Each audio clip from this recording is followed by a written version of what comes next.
Hello bull ड्रैगर्स। दोस्तों निफ्टी ने 25,000 के लेवल को क्रॉस तो कर लिया, लेकिन वहाँ पर सस्टेन नहीं हो पा रहा है और लगातार हम देख रहे हैं कि वो उसकी ऊपर जाने की कोशिश करता है और फिर वो नीचे आना शुरू हो जाता है। और पिछले 2 दिनों से हम मार्केट्स देख रहे हैं कि हमें मार्केट में अच्छी खासी वीकनेस भी देखने को मिल रही है। हम ऑलरेडी 300 पॉइंट से ज़्यादा गिर चुके हैं पिछले 2 दिनों में। तो आखिर मार्केट को किस बात का डर है? पिछले दिनों जो हर तरफ से नेगेटिव न्यूज़ आ रही थी, चाहे वो टैरिफ की हो, चाहे वो इंडिया पाकिस्तान कॉन्फ्लिक्ट की हो, वो सब अब रिजॉल्व होती हुई दिख रही हैं। तो फिर आखिर मार्केट को किस बात का डर है? आइए मेरे साथ डिकोड करते हैं। तो मार्केट के लिए जो नए डेवलपमेंट्स हैं वो है, पहला कि कोविड के केसेस में एक बार फिर हमें बढ़ोतरी होती हुई दिख रही है और सिर्फ ये कोई मामूली सर्दी जुकाम तक लिमिटेड नहीं है। और जो खबरें आ रही हैं उसमें कई डेथ्स की भी खबरें हैं। तो यहाँ पर आप देख सकते हैं कोविड के कुछ नए वेरिएंट्स हमें देखने को मिले हैं। तो ये तमिलनाडु में विजिबल है ज़्यादा और ये गुजरात में विजिबल है। और ये अभी WHO इस पर अभी बेसिकली इसको मॉनिटर कर रहा है कि ये कितना डेडली है। लेकिन यहाँ पर अगर आप देखेंगे कि किस तरीके से केसेस बढ़ते जा रहे हैं, सबसे ज़्यादा केरला में 430 केसेस हमें देखने को मिले, महाराष्ट्र में 210, दिल्ली 104, गुजरात 83 और कोलकाता में भी करीब 14 केसेस देखने को मिले। लेकिन ये ज़्यादा इम्पॉर्टेंट नहीं है। जो ज़्यादा पैनिक की वजह है वो ये है। और अब हमें डेथ्स की भी खबरें सुनने को मिल रही हैं। तो महाराष्ट्र में 4 डेथ्स हो गई, केरला में 2, कर्नाटका में भी अगर हम खबरों की माने तो यहाँ पर इससे ज़्यादा डेथ्स हैं। कल की खबर मैंने पढ़ी थी कि उसमें 2 डेथ्स है, जिसमें एक यंग एज का भी एक इंडिविजुअल था।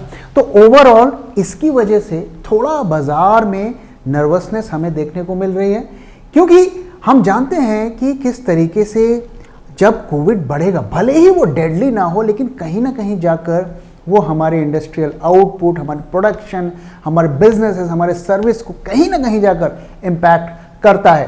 तो उसका इम्पैक्ट हमारे GDP पे देखने को मिलेगा और हो सकता है हमारे मार्केट्स पर भी देखने को मिले। तो इसी वजह से, इस डर की वजह से मार्केट्स में थोड़ा हमें पैनिक दिख रहा है। दूसरी जो खबर है जिसकी वजह से मार्केट्स परेशान है, तो पिछले दिनों हमने देखा कि US से चाइना में इतना ट्रेड वॉर हो रहा था। दोनों ने 100% से ज़्यादा ऊपर एक दूसरे के ऊपर टैरिफ लगा लिया और उसके बाद दोनों ने बात करके डील भी कर ली और टैरिफ्स को कम भी कर दिया। दूसरी तरफ आप देखिए USA और UK की डील भी हो गई है, जिसकी वजह से कल डाउ जोन्स में काफ़ी रैली हमें देखने को मिली। और हम जानते हैं कि ये जो डील्स हुई हैं इससे जो US में रिसेशन का डर बहुत ज़्यादा बढ़ गया था, वो अभी भी बना हुआ है, लेकिन वहाँ पर वो डर थोड़ा कम हुआ है। लेकिन हमारे USA से कितने टाइम से बातें चल रही हैं उस पर अभी भी कोई खबर नहीं आ रही है। और जो डर की बात है कि जो हमारी डेडलाइन है जुलाई 9 की, जो हमारा 90 डेज का टैरिफ पॉज लगा था, उसके बाद क्या होगा। तो जब सब तरफ USA की डील हो गई, हमारे साथ डील क्यों नहीं हो रही है? और ये जो एक अनसर्टेनिटी है, ये मार्केट्स के लिए एक नया खतरा पैदा कर रही है कि जुलाई 9 के बाद क्या होगा, क्या वापस से टैरिफ्स लगेंगे। तो इसलिए आप देखिए कि ये जो मैंने आपके साथ शेयर किया कि टैरिफ्स का जो 90 डेज पीरियड है, ये जब ख़त्म हो जाएगा तो क्या होगा, इसकी वजह से मार्केट चिंतित हैं। और जैसा कि मैंने कहा कि ये डील्स जो सब जगह हो रही हैं, हमारी डील्स क्यों नहीं हो रही है? और इसकी एक बड़ी वजह ये हो सकती है कि अमेरिका हर जगह घुसना चाह रहा है और वो कह रहा है, वो फोर्स कर रहा है हमें कि ज़ीरो टैरिफ पर हम काम करें। और अभी तक शायद हमारी सरकार ने इस बात को नहीं माना है और मैं इसके लिए उनको बधाई देती हूँ कि नहीं माने, और मैं उम्मीद करता हूँ कि वो नहीं मानेंगे। और इसकी वजह से मार्केट्स में थोड़ा एक फियर है कि अगर ये डील नहीं हुई तो कहीं ऐसा ना हो कि दोबारा से टैरिफ लग जाएं। और जो दूसरी जो चिंता की बात है वो ये है कि जो बाहर से FDI आता है इंडिया में, इतने सालों से आ रहा है, बाहर की कंट्रीज़ हमारे कंपनीज़ में इन्वेस्ट करती हैं, यहाँ पर आके प्रोडक्शन करती हैं। मैं FPI इन्वेस्टमेंट की बात नहीं कर रहा हूँ, मैं फॉरेन डायरेक्ट इन्वेस्टमेंट्स की बात कर रहा हूँ, जो कि लॉन्ग टर्म इंडिया में प्रोडक्शन या बिजनेसेस में उनके इन्वेस्टमेंट्स होते हैं। तो इस साल FY25 जो हमने कंप्लीट किया, इसमें अगर आप देखें तो कितना FDI आया है, मात्र 0.4 बिलियन डॉलर्स, मामूली सी रकम FDI आई है। लेकिन आपको पता है कि हमारी कंपनीज ने ओवरसीज में कितना इन्वेस्टमेंट किया है, करीब 12.5 बिलियन USD। तो 12.5% हमारी कंपनीज दूसरे देशों में, खास करके अमेरिका और यूरोप में जाके वहाँ पर प्लांट्स लगा रही है, वहाँ पर प्रोडक्शन कर रही हैं। और बाहर से जो हमारे यहाँ पैसा आ रहा है वो सिर्फ आ रहा है इतना। ये 1 साल की फिगर्स मैं आपके साथ शेयर कर रहा हूँ। तो ये हमें क्या बता रहा है कि आपको अपने देश के मार्केट पे क्या भरोसा नहीं है? यहाँ पर आप क्यों नहीं केपेक्स कर रहे हैं, क्यों नहीं इन्वेस्टमेंट कर रहे हैं, क्यों नहीं प्रोडक्शन बढ़ा रहे हैं? तो ये शायद इसका वजह ये है कि आपको हमारे यहाँ पर जो इकॉनमी है या जो कंजम्पशन है उस पर इतना भरोसा नहीं है, और आप अपने प्रॉफिट्स को बनाने के लिए दूसरे मार्केट्स को एक्सप्लोर कर रहे हैं।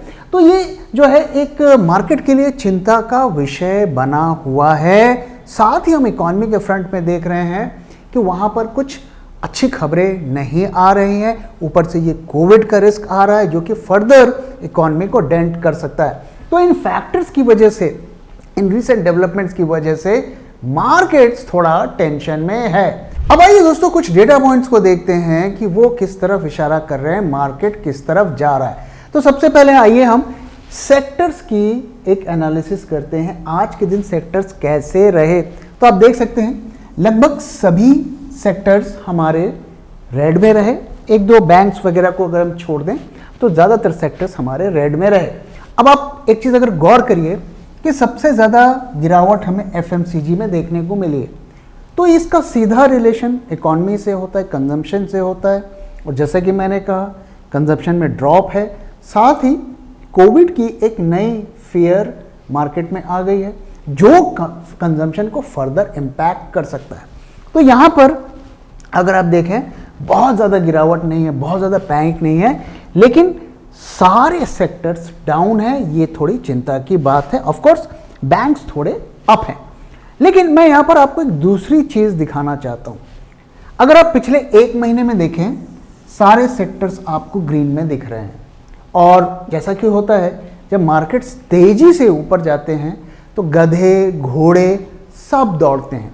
एज एन इन्वेस्टर हमारा काम क्या होता है कि हम घोड़ों पे दांव लगाएं और गधों को थोड़ा हम अलग रखें। तो इसी के लिए मैंने एक आपके साथ एक मैं एनालिसिस शेयर कर रहा हूं। तो हम क्या करते हैं, हम इस 1 महीने का परफॉर्मेंस को निकाल देते हैं अपने एनालिसिस से, क्योंकि इस दौरान तो सब चल रहा है। तो इसके अलावा जो 1 महीने से पहले कौन से सेक्टर्स चले उसे हमें पता करना है। तो हमने क्या किया, हमने ये 1 साल का डेटा आपको यहाँ पर दिख रहा है, इसमें से हमने 1 महीने के चेंज को हटा दिया कि आप ये महीना हटा दीजिए और उसके बाद के रिजल्ट्स हमें दिखाइए। तो वहाँ पर हमें क्या देखने को मिल रहा है, तो वहाँ पे 2 थीम्स देखने को मिल रही हैं। पहली ये कि हेल्थ केयर और फार्मा ने काफ़ी ज़्यादा आउट परफॉर्म किया, मतलब इन सेक्टर्स में स्ट्रेंथ दिखी पिछले 12 महीनों में। इस पिछले 1 महीने में तो सब कुछ चला, तो उसे हम थोड़ा साइड हटा देते हैं। तो यही 2 सेक्टर्स, हेल्थ केयर और फार्मा। हेल्थ केयर की बात हम अक्सर करते हैं और हेल्थ केयर के ही ज़्यादा स्टॉक्स हम अपने पोर्टफोलियो में भी ऐड करना चाहते हैं और करते भी हैं। तो यहाँ पर हमें सबसे स्ट्रेंथ दिख रही है।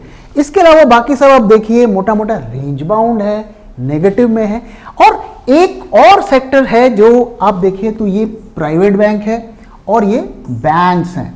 तो बैंक्स में हमें तेजी देखने को मिल रही है, लेकिन इस तेजी को हम कैसे रीड करें कि भाई बैंक्स तो पिछले दिनों अगर हम देखें हमारे जो लीडिंग बैंक्स हैं वो चले ही नहीं, तो अब वो बेसिकली कैचअप रन कर रहे हैं।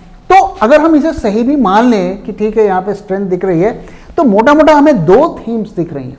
पहला हेल्थ केयर एंड फार्मा और दूसरा बैंक्स। इसके अलावा आप देखिए तो यहाँ पर कोई मेजर आउट परफॉर्मेंस हमें नहीं दिख रही है।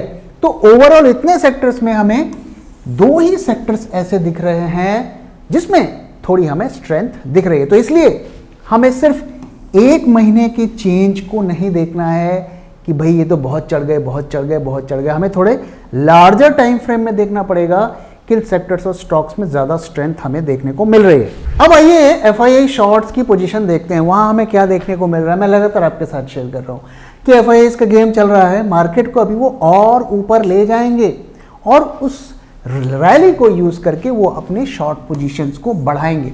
तो ये कल तक का डेटा है और कल भी आप देखिए उन्होंने किस तरीके से अपने शॉर्ट्स को बढ़ाया। आज का डेटा अभी नहीं आया है तो मैं नहीं कह सकता क्या सिचुएशन है, वो हम कल बात करेंगे।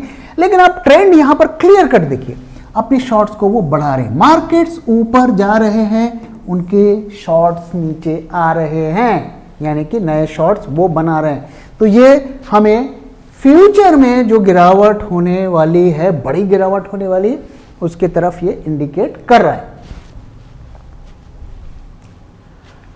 अब आइए जरा निफ्टी फ्यूचर्स का डेटा देखते हैं कि वहां पर क्या देखने को मिल रहा है। तो ये सीरीज तो अब खत्म ही होने वाली है, तो हम जून के सीरीज की बात करते हैं, वहां हमें क्या पिक्चर देखने को मिल रहा है। तो सबसे पहले आइए जरा हम प्रीमियम्स को देखते हैं, वहां पर हमें क्या देखने को मिला। तो परसों के वीडियो में अगर आपने देखा होगा तो हमने आपके साथ क्या शेयर किया था कि Nifty is going up but the premiums are going down. तो ये हमें डाइवर्जेंस बता रहा है, ये हमें मार्केट में वीकनेस बता रहा है और इस स्ट्रेंथ को क्वेश्चनेबल बता रहा है। और देखिए वही लगभग होता हुआ दिखा, वहां से हमें एक फॉल देखने को मिली, करीब 300 पॉइंट निफ्टी गिर गया। और अब जैसा कि मैंने आपके साथ शेयर किया था कि रोलओवर्स होने अब शुरू हो गए हैं और आज के दिन भी देखिए काफी ज्यादा OI जून के महीने में ऐड हुआ। लेकिन जो चिंता की बात है वो ये कि करंट मंथ में भी ऐड हुआ। तो बेसिकली ऐसा लगता है कि इस एक्सपायरी अभी जो 1-2 दिन बचे हुए हैं उसमें भी थोड़े मार्केट गिरने के चांसेस ज़्यादा हैं, इसलिए वहाँ पर शॉर्ट्स गिराए जा रहे हैं। और हम बाकी इंडिकेटर्स को भी देखेंगे किस तरीके से वो थोड़ी मार्केट में वीकनेस को इंडिकेट कर रहे हैं। अब आइए जरा ऑप्शंस मार्केट को भी देखते हैं, पुट कॉल रेशियो क्या इंडिकेट कर रहे हैं। तो परसों के वीडियो में हमने आपके साथ क्या शेयर किया था कि ये आपका निफ्टी स्पॉट का भाव है और ये पुट कॉल रेशियो का भाव है। और हमने आपके साथ शेयर किया था कि किस तरीके से निफ्टी तो ऊपर गया लेकिन जो पुट कॉल रेशियो है वो डाउन रहा, एक तरीके का डाइवर्जेंस हमें देखने को मिला। और हमने प्रीमियम्स में भी देखा डाइवर्जेंस था, हमने ऑप्शंस में भी देखा डाइवर्जेंस था और उसी का रिजल्ट है कि हमें निफ्टी में ड्रॉप देखने को मिला, करीब 300 पॉइंट का करेक्शन देखने को मिला। तो अब अगर आप देखिए तो निफ्टी यहां पर ज्यादा गिरा है, पुट कॉल रेशियो उतना ड्रॉप नहीं हुआ है। तो अगेन ये थोड़ा हमें उम्मीद दे रहा है कि शायद 1-2 दिन में मार्केट फिर ऊपर जाए। और हम चार्ट्स में देखेंगे कि एक्चुअली मार्केट में क्या हो रहा है, उसको समझने की कोशिश करेंगे थोड़ी देर में। तो अब आइए सारे डेटा पॉइंट्स की एक समरी देख लेते हैं कि हमें वो क्या इंडिकेट कर रहा है। तो आज 28 मई का अगर हम डेटा देखें, निफ्टी करीब 73 पॉइंट्स डाउन रहा और कॉल आईवी मोटा मोटा उसी लेवल पर है। थोड़ा सा आज हमें इंप्रूवमेंट देखने को मिला है और यहां पर अगर देखें तो पुट की आईवीज थोड़ी ज़्यादा बढ़ गई हैं, विच मीन्स कि 2 दिन के फॉल हो रहे हैं तो हेजेस थोड़ा ज़्यादा बढ़ रहे हैं। लेकिन द फैक्ट कि कॉल का आईवी ड्रॉप किया है, कम हुआ है, ये थोड़ा हमें उम्मीद दे रहा है कि शायद 1-2 दिन में हमें बाउंस भी देखने को मिले। दूसरी तरफ अगर आप देखिए पुट कॉल रेशियो में काफ़ी ड्रॉप देखने को मिला है।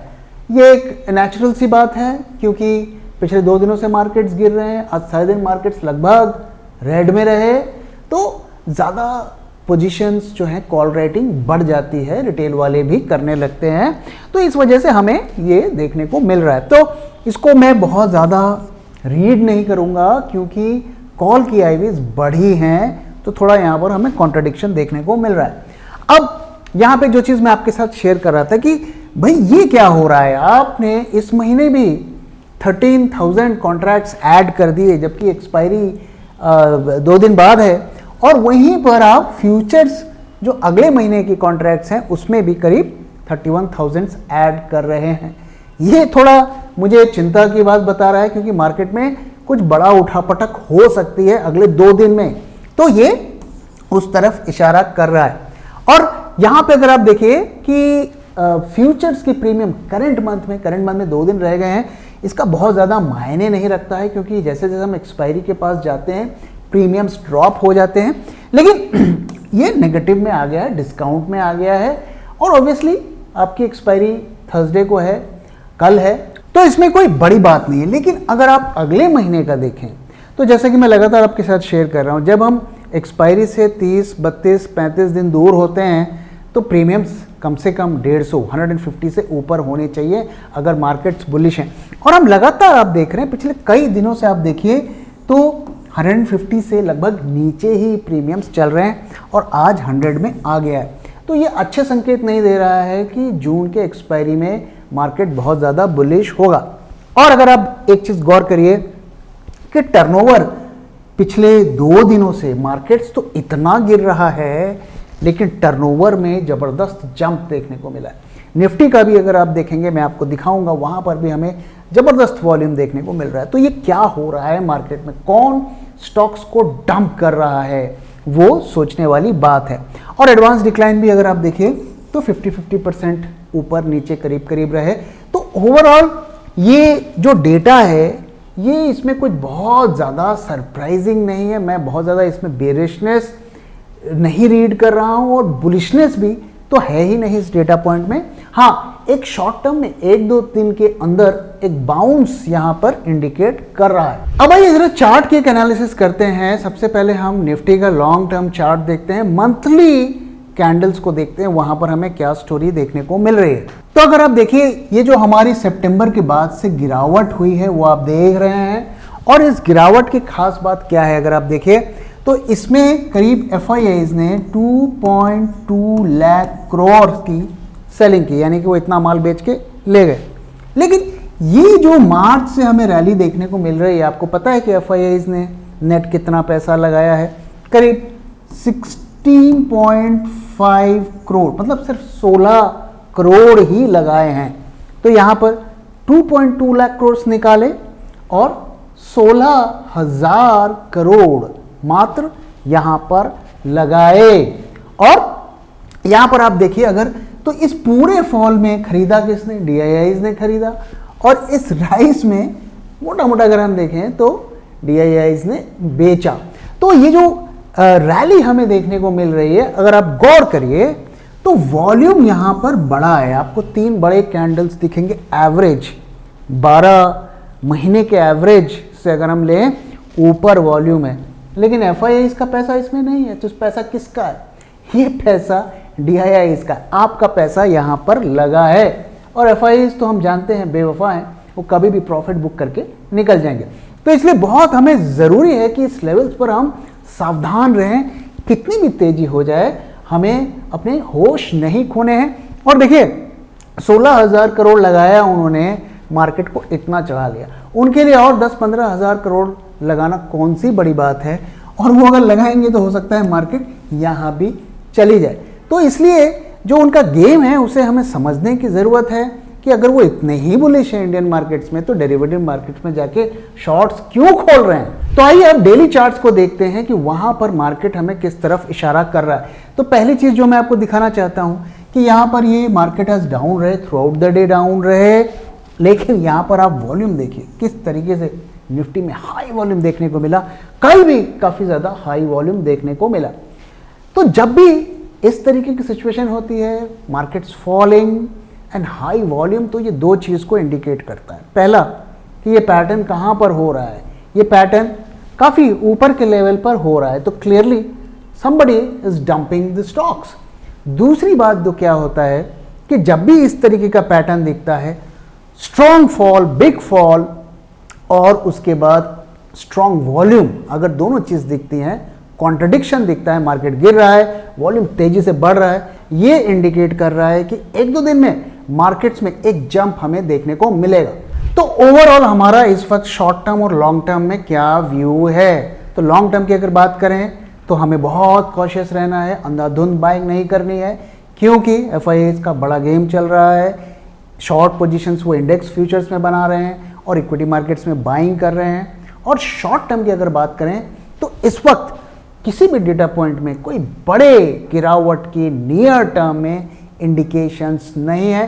तो जब तक प्राइजेस इस चैनल पर रहते हैं हमें ज़्यादा चिंता करने की ज़रूरत नहीं है। इसी तरीके से मार्केट्स चलते रहेंगे, एक दो दिन ऊपर नीचे, क्योंकि एफआईएस को अभी तगड़ी शॉर्ट पोजीशंस बनानी है। तो दोस्तों इसी के साथ इस वीडियो को मैं यहाँ पे खत्म कर रहा हूँ। वीडियो कैसा लगा जरूर बताइएगा और अपना फीडबैक भी शेयर करना मत भूलिएगा। Thank you very much for watching and thank you for your time.